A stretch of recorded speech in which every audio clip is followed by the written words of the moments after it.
If we don't do anything about it, there will be no more Christians in the Holy Land. So they remain there from, 33 AD until 1967, and then in 1967, when this area is annexed by the government, yes, the real threat begins. That's what you're saying. It's not a coincidence that Tucker Carlson simultaneously published a conversation with a Palestinian Christian from the West Bank, a message we almost never hear, but one that Israel for certain, and Zionists at that, do not want getting out. We're going to start there today. I'm Zach Costello. We're not newcomers. We're not immigrants. We're an indigenous people of the land. Christian people. Christian Palestinians have a unique story to tell. What's interesting is that over that 2,000-year period, a lot has happened. A lot of different people have ruled that area. Of course, originally the Romans. Yes. 2,000 years ago was the Romans. And then of course, the move up from Arabia, Islam starts. And then you have the Crusades kind of flip it over, and then you have it flip back and it becomes the Ottomans.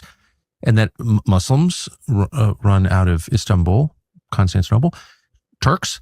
And then you have the Brits, and now you have the Israelis. So during all that time, that village remained Christian, but you're saying now, under Israeli rule, because it is ruled by the Israelis, correct? Yes. It's in danger of becoming extinct.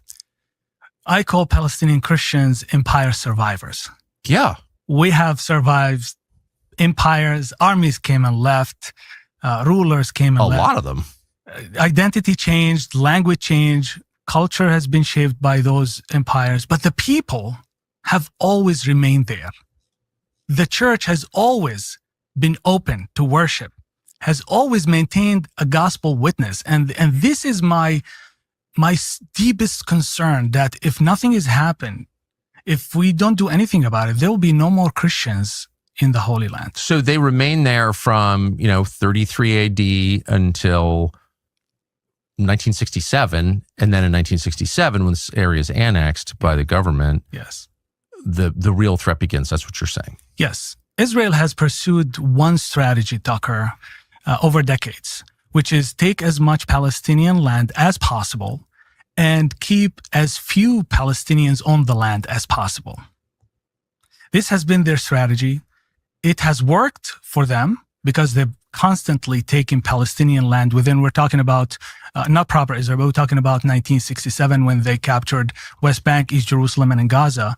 They have been taking land. They have been building settlements there. And this is threatening the local population, especially it comes at a heavy price. So that has been the policy for decades, and it has worked for them because it's almost near completion now. They're taking, if you look at Bethlehem, the governorate of Bethlehem, the district of Bethlehem, it is surrounded by Israeli settlements. And it's actually, if you look it up, the Bethlehem Ring, it's actually a thing.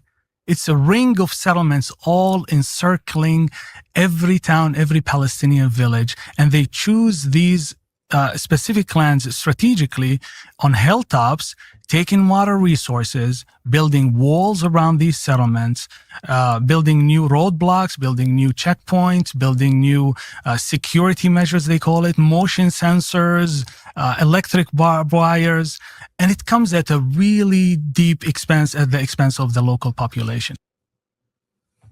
Okay, so what's important for you guys to understand about this is that Israel justifies doing these things because they believe that they are a God-ordained country, nation. That's how they justify this. The Christian population in Bethlehem has gone from 86% in 1950 to less than 2% today. And the reasons being economic hardship, Israeli occupation, and the pressure from rising extremist groups. And that's according to Google AI. The impact of the occupation, Israeli military occupation, including the construction of the separation wall, settlement expansion, land confiscation, has severely constrained the movement and growth of Christian communities. Security and societal pressure. Reports indicate that Christians sometimes face harassment, violence, and discrimination from both Israeli settlers and, in some cases, Islamist extremist groups, within Palestinian territories. I know this also to be true because Every year, Palestinian Christians come to Catholic churches in our diocese twice a year. They sell wooden carvings to support themselves at home. I buy them. Like, I have a crucifix that I bought from them. The wood carvings are beautiful. But I also talk to them and I've asked them why. What is the problem? Why are you guys leaving? And they attest to the very same as that man that you just heard there with Tucker. The situation is dire over there. And we, as American taxpayers, we support it. Think about that.